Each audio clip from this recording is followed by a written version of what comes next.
The ProACT Know-How, brought to you by ProACT. Hi, this is ProACT Sam from Living and Working Abroad. Welcome to this live vlog, and we're going to discuss today some rapid conclusions to the Brexit process in the mad season of March. The old saying goes, beware the ides of March. As spring storms blow in, there's going to be lots of buffeting and lots of changes and comings and goings this month. And at the end of it, we should be at a Brexit situation where the UK has left the EU, or will it? Well, let's have a look. There's 4 factors at play. There's the Brexit negotiations are going on, and what that's going to mean over the next 4 weeks. But then we'll look at quickly what UK and Cyprus and Germany governments have already done for expats, UK expats and EU expats living and working abroad in the EU. Comment and share this to family and business if you think that this expat message can help them as well. And stay in touch by following us on our Living and Working Abroad page. We've got a live seminar which we'll tell you about later in Paphos coming up in March, so see if you can get yourself along to that. So looking at the timetable for this month, in week 1 we've got a British delegation of the great and the good ministers and attorney generals and Brexit secretaries going along to the EU to try and come up with a last minute way of making agreement. And this is because in week 2 the UK government is committed to holding a UK parliamentary vote to approve the withdrawal treaty deal, or to agree to leave the EU without a formal deal, or to postpone the whole shooting match. Week 3 is designed for an EU summit on the 21st of March, whereby the EU 27 leaders would unanimously vote to accept the withdrawal treaty. They've not done so far. This is an EU Commission UK government agreement. In principle, it can be signed off by the Commission, signed off by the UK government, but then has to be ratified and agreed unanimously by the EU 27 heads of state at the 21st of March EU summit. That would then bring in the transition period after week 4, which is the 29th of March, which is the Brexit date. But it's not just the UK that's going away and leaving. What else is happening is that the EU Commission's term is coming to an end. So the Commission that have held these negotiations over the last 3 years will no longer be enforced. The Juncker Commission will disappear, along with the MEPs. It's EU time for re-election. So there's many reasons organised 2 years ago in these schedules for this nice, neat finish to the UK Brexit at the end of the Commission term and at the end of the MEP, the European Members of Parliament term. So a new broom will sweep clean and have a spring clean of the EU, and it can restart and be relaunched for the next 5-year parliamentary term for the EU Commission. After the April-May elections. So what will we get? What will blossom? What will come out of this spring period?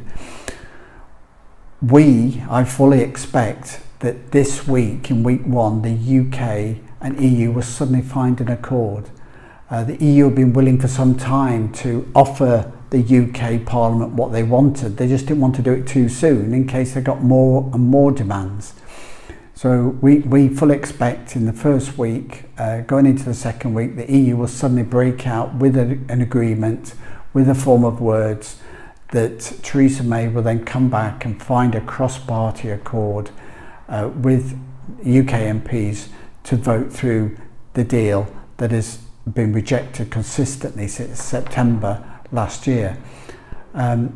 If not, then they'll have a chance to vote for a no deal, and either way there might be an extension.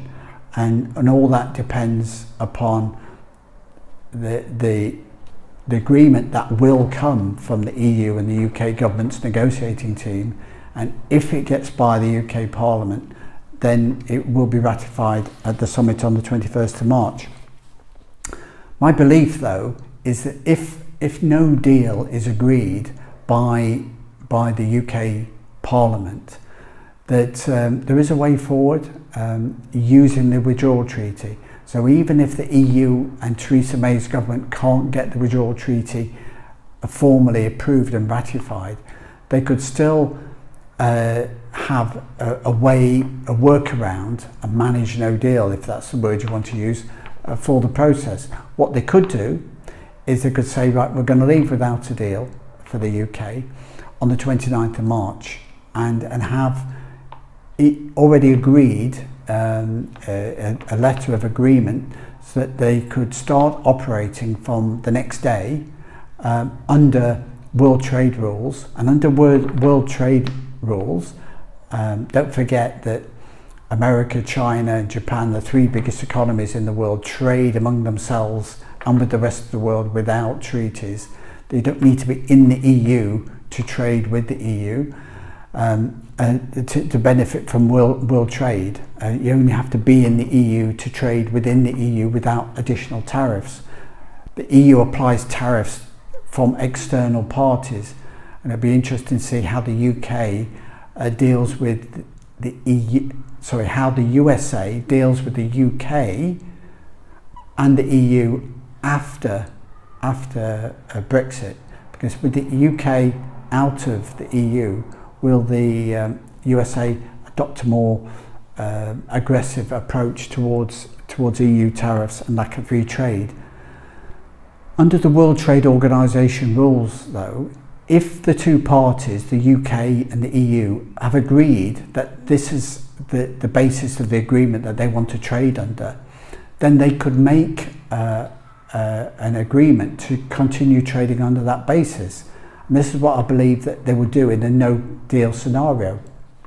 They would say that between Brexit date and the end of December 2020, we will sign an accord to operate under the withdrawal treaty rules. So under the rules that are already written down in the transition treaty, the UK government post-Brexit could sign an agreement and an accord with the EU to follow those rules until they've got their trade new trade agreement in place between the two countries.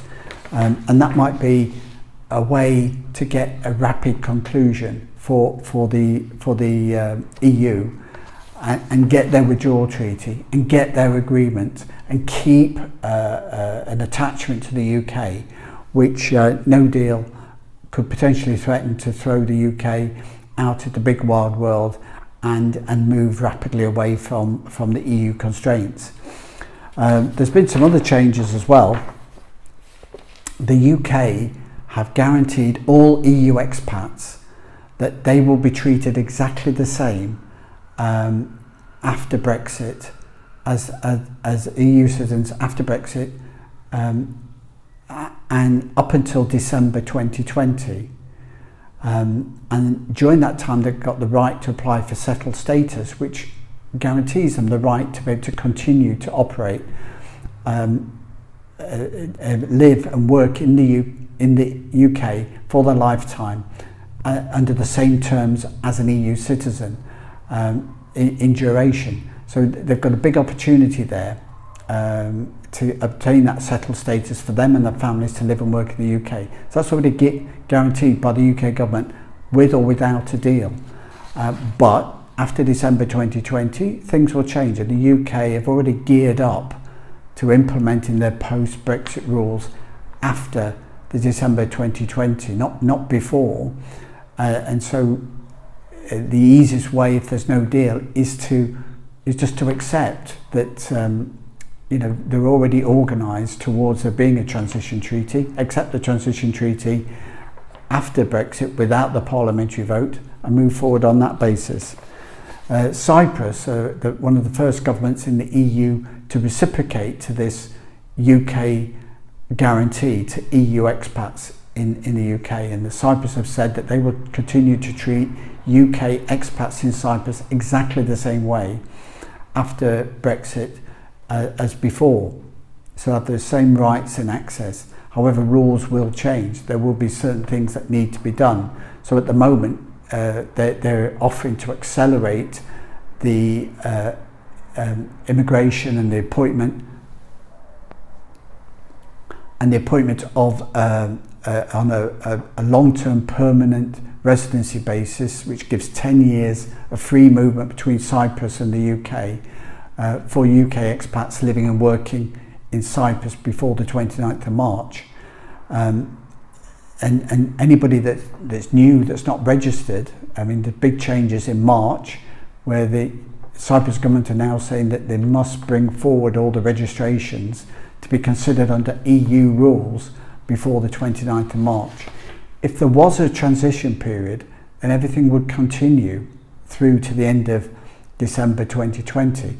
If there isn't a formal signing of the withdrawal treaty between the UK and the EU in week 1 of March, to be ratified by the UK government in week 2 on the 12th of March, and to be ratified then by the EU Summit of Leaders of the 27 countries remaining in the EU on the 21st of March, then the UK would leave without a deal. And in that scenario, many questions would have to be answered quite quickly. But as we said before, that is creating uncertainty. So on a case-by-case basis, expats need to look and see what they need to do. The German government have moved as well, and they've offered expats the chance to have dual citizenship. UK expats can now have dual citizenship if they've lived in Germany long enough, and this is a significant bonus, as Germany don't generally offer dual citizenship or allow their citizens to have that. So we're going to have some rapid conclusions in March. There's going to be some hopping about from pillar to post, some blossoming new ideas, some interesting buds of information springing up everywhere, and a whole air of relief once Brexit gets through and we get to the end of March and the new year, the new spring can come along. Expats know the rules for the outside the EU, and on that basis we know what the worst case scenario is. So we've got a few weeks to do what we can as EU citizens in the UK, or UK expats in the EU or Cyprus. Otherwise we have to fall back on the rules that exist for non-EU citizens.